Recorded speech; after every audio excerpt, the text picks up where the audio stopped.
Now, one of the things I'd like to do is I'd like to rename this camera. Because this is an aerial view, I will call this aerial. Let's see, I think that's AL. Aerial view 1. And then I'll just hit enter or return to accept that. And right now you can see here that nothing has changed, but all I have to do is just click out here someplace and it immediately picks up that value. So now we've set one of our cameras up. Let's now go to this second camera here using our onboard view so we can see what it's looking at. And when you look at this one, this is just looking from a greater distance. I think what I'm going to do, however, is I want to position this camera somewhere else in the scene. And so just for the moment, what I'm going to do is I'm going to back off from it just so that we can kind of see it as we move it around. And this camera is called or is assigned to the Mini Cooper already. So it knows to follow that Mini Cooper around.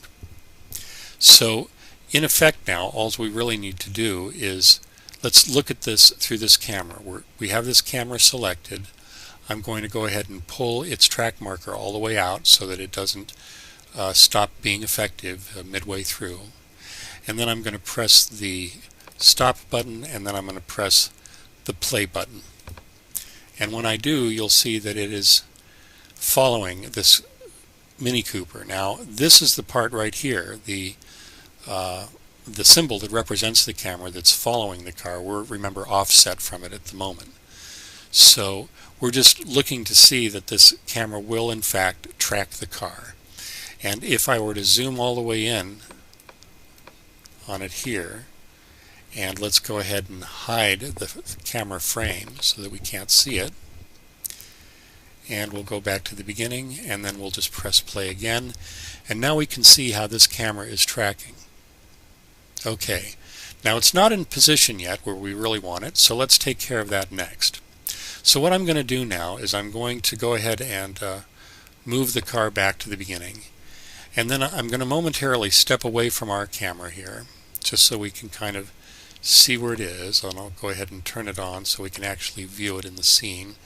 Maybe I backed off just a little bit too far. Let's get in a little bit closer. And now what I'd like to do is move this camera into a better position, and I was thinking that I might put it somewhere over on this side and position it there. So I'm going to do that. Now there's a number of ways to do that. I could, as we discussed earlier, I could use these controls here, and in so doing I could maneuver the camera into position that way. However, an easier way to do this is if we look down from above and then we use the move tool, and then we can drag this right into position where we want it to be. And because it's already set to follow the Mini Cooper, it will automatically orient itself to look right at the Mini Cooper once we do that. So let's go ahead and do that right now. I'm going to create a third camera, and this camera will be one that we'll use for an aerial view later on. Now, as you'll recall, under the scene menu, or I'm sorry, under the track menu, you could use the new camera track option, but I prefer to encourage you to use the command keys whenever possible. So here we would use Option, Command, and the letter C. So I'm going to do that now. I'm going to hold down Option and Command, and then I'm going to hit the letter C. And when I do that, it created us a new camera. Now you can't see it here right now, but that's just because it's not updating properly. If I just click down here, maybe choose a different view and then come back, you see that this camera just appeared in here. So we now have this camera, and this camera is basically set up at kind of the default view right now. So this is going to be our aerial high view, or we'll call it our sky view camera. So I'm naming it down here, hit enter or return to accept, and then just click somewhere into an empty area here in the track selector, and it updates. This failure to update until you click out here is being addressed by the developers as we record this session, and so you probably will not have this problem yourself, but just be aware that that is how you can deal with it. If you do see that some change has not updated, just try changing to another view or clicking outside of anything and see if that doesn't just cause it to catch up to itself. Okay, we've got our SkyView camera. Now let's give it a SkyView. So for now, I think what we can do is we can get rid of the symbolic frame for the camera here by hiding our camera. And then what I want to do is just use the orbit and rotation tools and try and get us into a position that I like. So I'm going to go ahead right now, and I'm just going to rotate using the orbit tool. I'm going to fall back using the dolly tool, like that.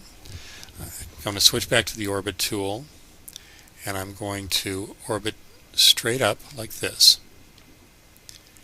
And I'm just trying to get the least amount of distortion as I do this.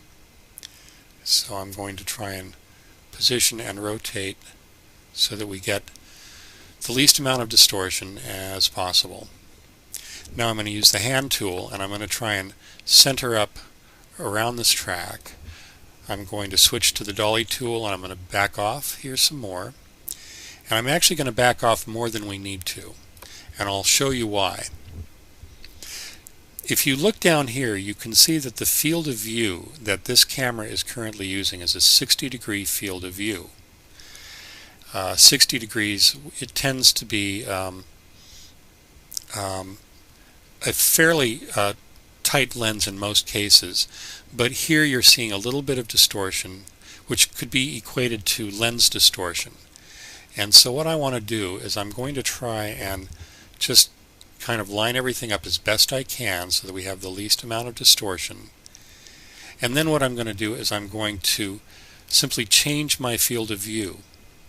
By doing so, I'm basically using a longer lens, and a longer lens has a tendency to kind of flatten the image, whereas a shorter lens, one with a smaller field of view, will give you more of a wide angle. So with a wide angle you tend to get some lens distortion. When you use a larger lens, you get less distortion and also less depth of field.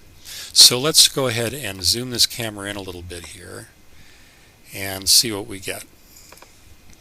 Okay, now it didn't update, but I'll just go ahead and click out and then click back in, and then we can see that we got in a lot closer. And we're in a lot closer here, but we still need to adjust a few things. So using the orbit tool again here, try and get us into position, and then I'm going to use the dolly tool once again, and I'm just going to back off until I can get the edges in the way I want them. So I'll just come back a little bit here, a little bit more, and then use the hand tool to get everything right in center. So this now gives us a not bad view as an aerial view, and I think I'll just keep this view for now. So when we want a large aerial view, this is what we'll use.